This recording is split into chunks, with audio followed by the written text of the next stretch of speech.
In the present lecture, we are going to see how to find the electric field due to uniform line of charge.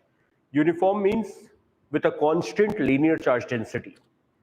Now let's explore what will be the method or the steps how we are going to proceed ahead. So first of all, we will take a line, say we have some positively charged line of charge or rod, and we will take some target point P, a perpendicular distance r from the rod, and we will derive an expression. We are going to derive an expression for the electric field at a point P. Now this will be the generalized case. The point P can be located anywhere and the rod can be of any length. After the generalized case, we will see the application of the derived formula. We'll see the application of the derived formula, okay? The application of derived formula, and then we will see the special cases when the rod is of finite length and the point is located on the perpendicular bisector, when the rod is of infinite length, and when the rod is of semi-infinite length. So there can be number of special cases, but these three special cases will be of prime importance.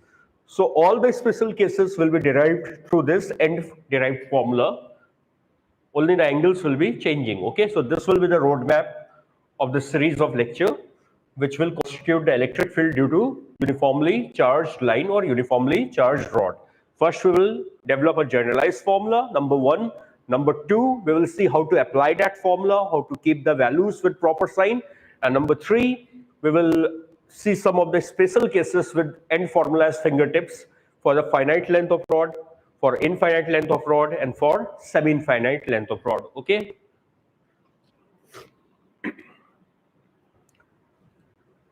So let's see, suppose we have a line of charge. Okay, this is the line of charge. And for the time being, say it has uniform positive charge density. It has a uniform positive charge density lambda. And there is a target point P, which is at a perpendicular distance r from the line of charge. Okay, the perpendicular distance of the target point is r from the line of charge. Got it? Now we have to find the electric field because of this line of charge. So this is an extended object, and we have seen how to find the electric field due to an extended object. We will take an element, charge element. So suppose we are taking, this is the point O, and from O, I ran a variable y, and I've taken an element, a slice, say with a charge dq, and of thickness dy, okay? And let dE be the electric field because of this element, okay? Let dE be the magnitude of electric field due to this element, of course at P.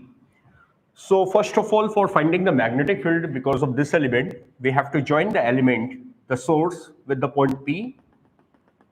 So I made a dotted line, say the distance is x, and if the charge is positive, the field will be away, so this will be a vector dE. And what will be the magnitude of dE? So by Coulomb's formula, dE will be C means the Coulomb's constant, 1 by 4 pi epsilon naught, modulus of dq divided by x square. Now dq will be what? Lambda multiplied by dy. So therefore your dE will be C lambda modulus dy. We can take dy outside the modulus being the width of the segment, divided by x square. Okay, so I'll write C lambda dy, and you can see it is a right angle triangle. So you can write x in terms of y and r. So x will come to be y square plus r square under root whole square. So the radical root will get away. Let it be equation number 1. Okay. So dE is the field, infinitesimal field due to this element dq.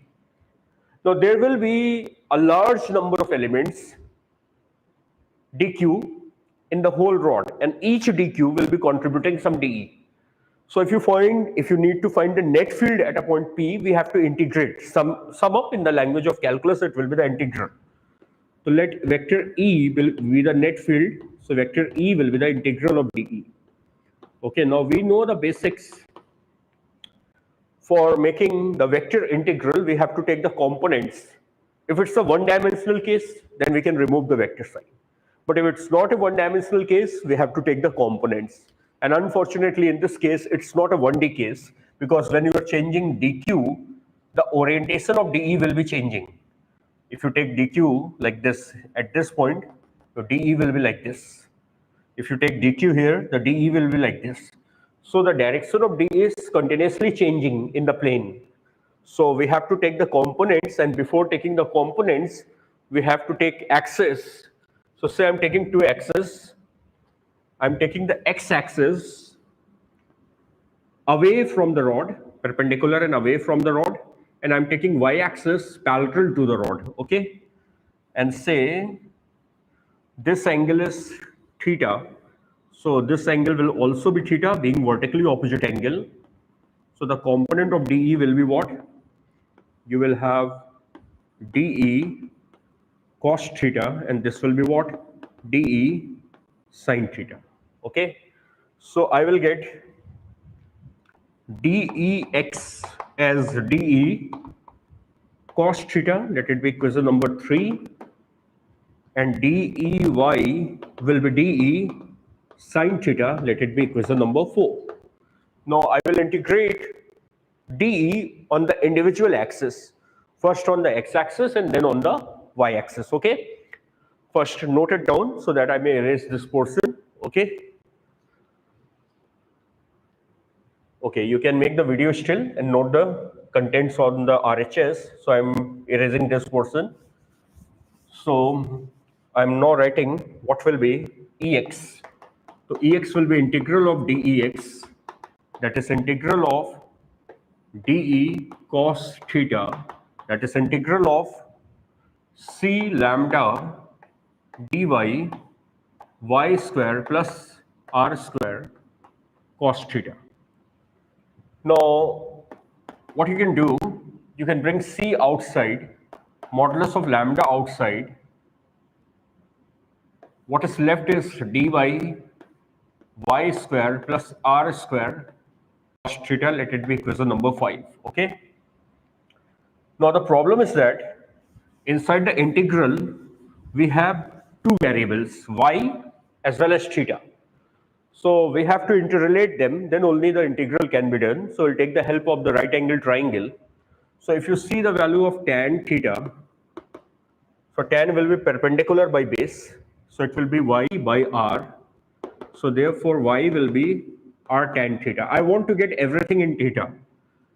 Okay, I want to make the target variable as theta. So I want to get everything in terms of theta. So y came in terms of theta. And if I differentiate it, dy by dr, so dy by dr will be what? R is a constant, it will be sec square theta. So therefore dy will be r sec square theta d theta. Got it? This is the value of dy. I'm putting this value in this equation. So therefore Ex comes to be C modulus of lambda r sec square theta cos theta d theta divided by, in place of y we can put r tan theta, and r square tan square theta plus r square, I can take r square common, 1 plus tan square theta. Now 1 r will get cancelled away, and we know 1 plus tan square theta is sec square theta. 1 plus tan square theta is sec square theta. So sec square will get cancelled away. So I'll get Ex to be C lambda, r is a constant. What is left is cos theta d theta within the limits theta 1 to theta 2. Got it? This is the value of x component of the electric field. This is the value of x component of the electric field. Now, what is the integral of cos theta? We all know cos theta has the integral sin theta. So if I'm putting this value, the integral value, so I will get Ex is equal to C modulus of lambda by R sin theta within the limit theta 1 to theta 2. So Ex will come to be C modulus of lambda by R sine of theta 2 minus sine of theta 1. Okay. So this is the value of x component of the electric field. We will see how we'll label theta 2 and theta 1. We'll see in the application portion. So this is the value of the x component of the electric field, C modulus of lambda by R sine theta 2 minus sine theta 1. In the similar way, we can find the y component of the electric field. Now the y component of the electric field will be integral of dEy. So it will be minus dE sine theta. So minus C lambda dy divided by y square plus r square. Now put the value of dy and y square. So Ey will be minus C lambda dy was how much? R sec square theta d theta sine theta, and y square plus r square came to be r square 1 plus tan square theta. 1 plus tan square theta is sec square theta, and 1 r get cancelled away. So you'll get minus C lambda by r integral of sine theta d theta limit theta 1 to theta 2. So this is the value of y component of the electric field, right? Now if you put the y component of the electric field, I will get Ey is minus C lambda by r, the integral of sine is minus cos theta within the limit theta 1 to theta 2. What I can do, I can multiply minus minus, it will be positive. So I'll get C lambda by r cos of theta 2 minus cos of theta 1. So this came to be the y component of the electric field. Okay, this came to be the y component of the electric field due to any uniformly charged line of charge or rod. So we derived the formula for the x and y components. We have derived the formula for the x and y components. The x component is coming to be C lambda by r sine theta 2 minus sine theta 1. And the y component is coming to be C lambda by r cos theta 2 minus cos theta 1. Okay. This is the first segment where we have derived the formula. Now we will see some critical points of application. First, note all these formulae and make these two formulae in the box. Now we'll see some critical points. See the first critical point. While making this derivation, while deriving the end formula, we have assumed that the rod is positively charged, correct? We have assumed that the rod is positively charged, correct? Now the rod can also be negatively charged. We are putting lambda in the modulus. So even if lambda is negative, this equation will give you the positive value of lambda because lambda is inside the modulus. However, if lambda is negative, so the direction of dE will be opposite, correct? If lambda is negative, suppose it is a negatively charged rod. So instead of dE going like this downward, it would have gone upward. So suppose you want to make generalized formula which is applicable for both positively charged rod as well as for negatively charged rod. My intention is to make a generalized formula which can be applied for both the positively charged rod as well as for negatively charged rod. So I have to put some sign convention. So I am taking the model of derivation. I am taking the model, the derivation model in which the rod is positively charged. In this model, the vector dE is pointing away. Had the rod been negatively charged, DE would have been pointing inwards, correct? So the only difference would come, DE, the sign of DE would come to be negative. So what we can do, if we want to make the formula applicable for both the cases, positively charged rod as well as negatively charged rod, if we take into account both positive and negative lambda, so we can remove the modulus sign and we can write Ex is equal to C lambda by R sine theta 2 minus sine theta 1, and Ey is equal to C lambda by R cos theta 2 minus cos theta 1, correct? Now see, I'm not putting modulus on lambda. Now Ex can come to be positive or Ex can come to be negative depending on the sign of lambda and relative values of these two trigonometric functions. Okay, it can be positive, it can be negative, it can be zero. Same thing is for Ey, it can be positive, it can be negative, it can be zero. So these two equations, when we are writing like this, it is taking into consideration the sign of the charge on the rod too. We need not to worry that we have to reverse the direction. The direction will automatically get reversed when the sign of lambda is reversed. Okay. So first key point is that. First key point is this. Ex will be C lambda by R sine theta 2 minus sine theta 1. Ey is C lambda by R cos theta 2 minus cos theta 1.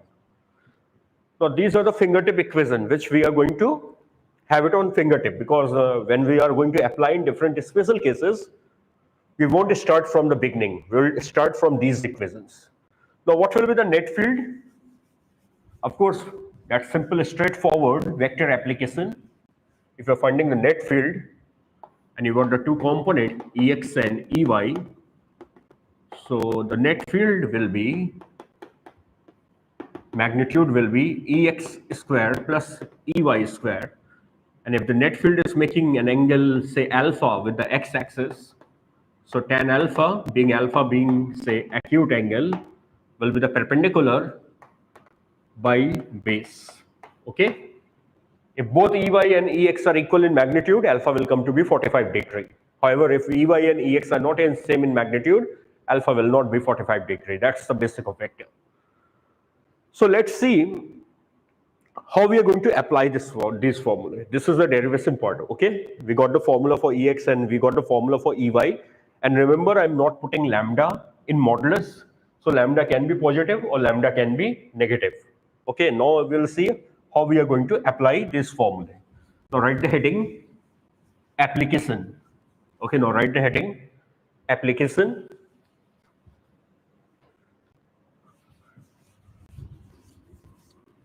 So suppose we have number one, step one, we will see that we have some rod with a uniform density. Remember, the formula are applicable when lambda is constant, because then only lambda can be brought out of the integral.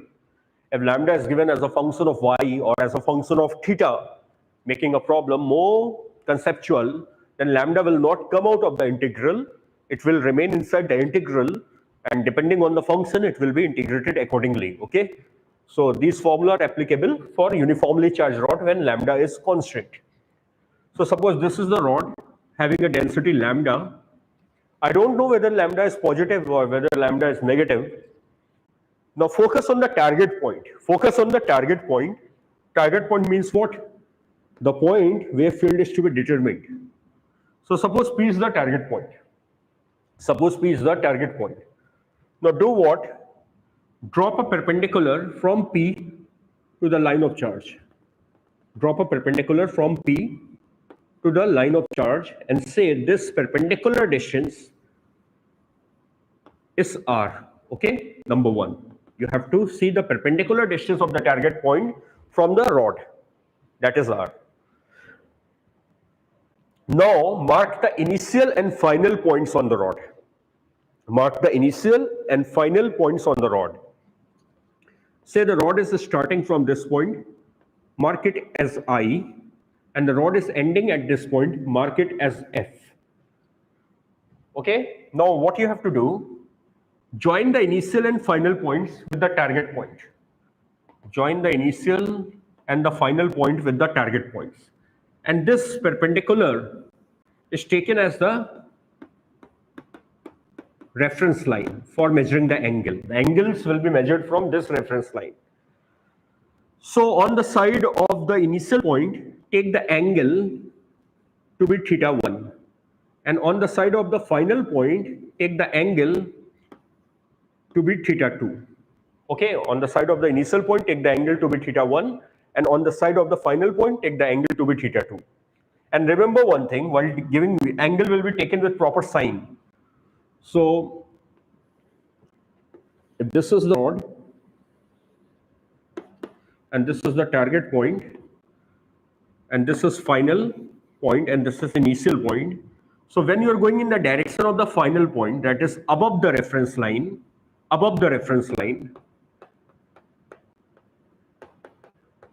angle will be taken positive.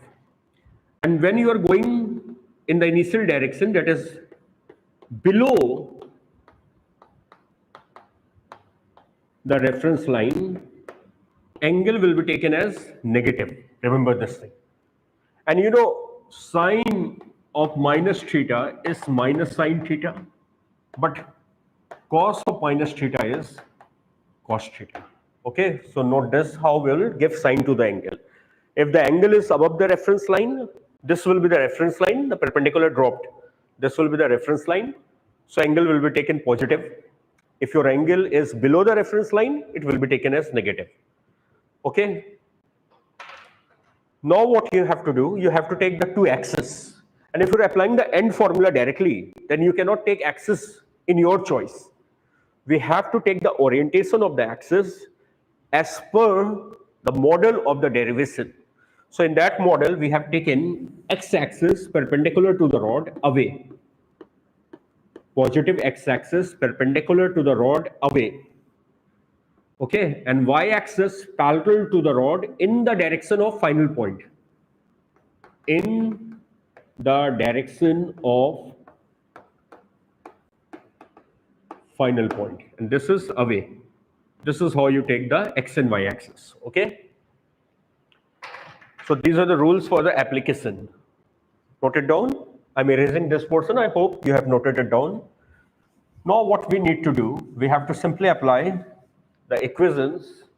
So we have seen what was the value of Ex. So we have seen C lambda by R sine θ2 minus sine θ1. And what is the value? I'm not putting modulus, sorry, because we are making the equation applicable for any sign of rod. Ey will be C lambda by R cos of θ2 minus cos of θ1. Got it? And take care of sine of θ2 and θ1. We have to take care of sine of θ2 and θ1. So this is how we are going to apply the equations, correct? I'll see one or two illustrations to make it more clear.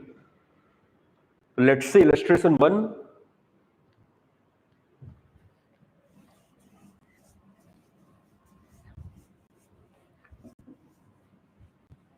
Let's see illustration 1.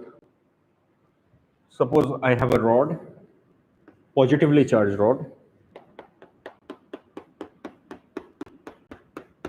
of length L, density lambda, and there is a point P located like this, and this is the perpendicular drop from P. This angle is 30 degree and this is 60 degree, okay? And we have to find what will be the electric field at P. We have to find what will be the electric field at P. So according to the rules, first of all, we will mark the initial point, the final point, the initial angle, the final angle. So this point I am taking as the initial point. This point I am taking as the final point. This is the reference line.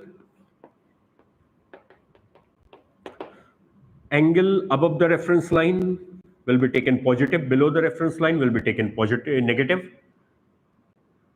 From P to I, the angle will be θ1. From P to F final point, angle will be θ2. So in this case, θ1 will be minus 30 degree, theta 2 will be plus 60 degree, correct? Theta 1 will be negative. Now I have to take the coordinate system. So the rule is that take the x-axis away from the rod and y-axis parallel to the rod along the final angle or along the final point. Now I'll make Ex and Ey. So Ex will be C lambda by R sine theta 2 minus sine theta 1. So it will be C means Coulomb's constant, 1 by 4 pi epsilon naught. C lambda by R sine of 60 degree minus sine of minus 30 degree. So I'll get C lambda by R sine of 60 degree plus sine of 30 degree. So I'll get C lambda by R. Sine 60 is what? Root 3 by 2 plus 1 by 2. So I'll get C lambda by R root 3 plus 1 by 2. This is your Ex. And if lambda is positive, so this will come to be positive. So your Ex will be on the right side. Now what will be your Ey? So Ey will be C lambda by R cos of theta 2 minus cos of theta 1.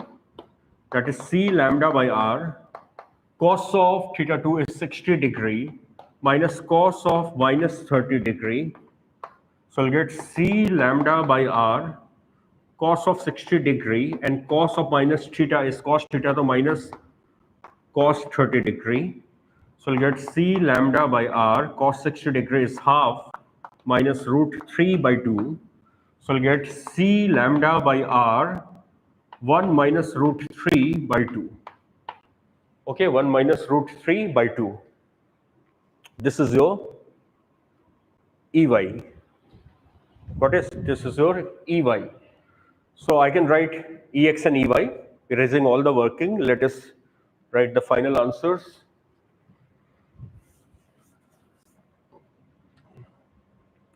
So Ex came to be how much? C lambda by R root 3 plus 1 by 2.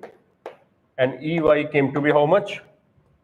C lambda by R 1 minus root 3 by 2. Now you can see your Ey will come to be negative. Correct? Your Ey will come to be negative because 1 minus root 3 will be negative and lambda is positive. So if you want to draw Ey, it will be along the negative side like this. This is your Ey. Now what will be E? So we'll apply the vector method, the diagonal. This will be E, and E will be Ex square plus Ey square whole under root. So E will be, I can take C lambda by 2R common, root 3 plus 1 whole square plus 1 minus root 3 whole square whole under root. This will be a net electric field at a point P. Now what will be this angle alpha? Don't think that alpha will be 45 because Ex and Ey are not equal in magnitude. So tan alpha will be modulus of Ey by Ex. Now C lambda by 2R is a common factor, but will get cancelled away. So we'll get 1 minus root 3 by root 3 plus 1 mod. This is your tan alpha. So alpha will be tan inverse 1 minus root 3 plus 1. This is your first illustration or first application. How we have applied the formula for this case. Got it?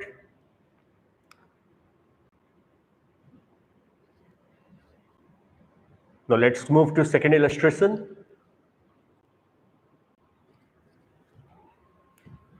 See, we are going to see this is your generalized formula which can be applied in any case. Whether the point is located somewhere in between the rod, whether the point is located below the rod, whether the point is located above the rod. The location of point can be anywhere. Like in this case, it is somewhere in between the rod, along the length of the rod, in front of the rod. It can be below the rod, it can be above the rod. The rod can also be of finite length, like in this case, the rod can be of infinite length. In that case, the angle will be 90 degree for the point of infinity. Or the rod can be of semi-infinite length.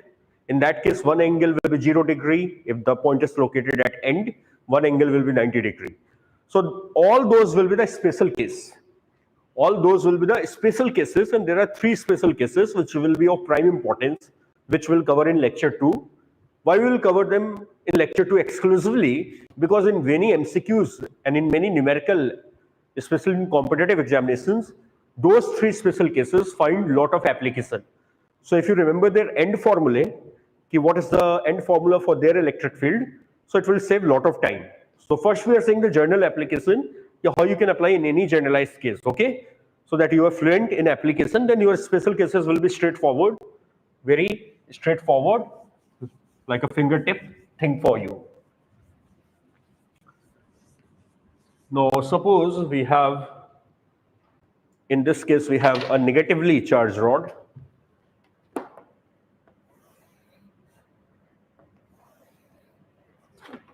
We have a negatively charged rod with a density say -3 lambda, and of course when you are writing -3 lambda, lambda is something positive. That's why we are saying it is a negatively charged rod. And say the point is located at this point, and this angle is say 60 degree and this is 30 degree. Okay, so we'll apply the same rule. First I will mark the initial point, the final point. Then we'll mark the reference line. The perpendicular drop will be the reference line. Then I'll mark θ1 and θ2. So θ1 will be the angular position of the initial point from P, and θ2 will be the angular position of the final point from P. And following the rule that above angle, above the reference line will be positive, below the reference line will be negative. So θ2 will be 30 degree and θ1 will be -60 degree. Then we'll take 2 axes. One is X away, one is Y parallel towards the final point. Now I will write Ex. Now Ex will be C lambda by R. I'm not putting the modulus. Sine θ2 minus sine θ1. In this case, what is lambda? -3 lambda, the -3C lambda by R. Sine of 30 minus sine of -60. So I'll get -3C lambda by R. Sine 30 minus will be plus sine of 60 degree. So I'll get -3C lambda by R half plus √3 by 2. So I'll get -3C lambda by R √3 plus 1 by 2. This is your Ex. Now see, Ex is coming to be negative because lambda is positive. Remember, this thing is negative. Lambda itself is positive. C is positive. This quantity is positive. So this value, whole thing, is coming to be negative. That means Ex will be on the left side. When you make Ex in this case, it will be on the left side. Okay. Now what will be Ey? C lambda by R cos θ2 minus cos θ1. So I'll get C lambda by R cos, what is your θ2? 30 minus cos of -60. So I'll get C lambda by R cos of 30 minus cos of 60. So I'll get C lambda by R cos 30 is √3 by 2 minus half. So I'll get C lambda by R √3 minus 1 by 2. Now this is coming to be what? Sorry, we have to put lambda as -3 lambda. Lambda in this case is -3 lambda. We'll get -3 lambda -3 lambda. Okay. Now see, what will be the sign? This thing is coming to be positive, and outside the bracket we have a negative quantity. Lambda is positive, so this will come to be negative. So Ey is pointing downward. Okay, Ey is pointing downward.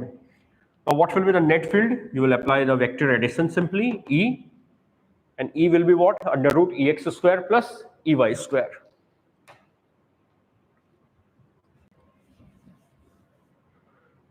So E will be under root Ex square plus Ey square. So we can take, now we are taking the under root value, so magnitude will be non-negative. So 3c lambda by 2r can be taken common. Root 3 plus 1 square plus root 3 minus 1 square whole under root.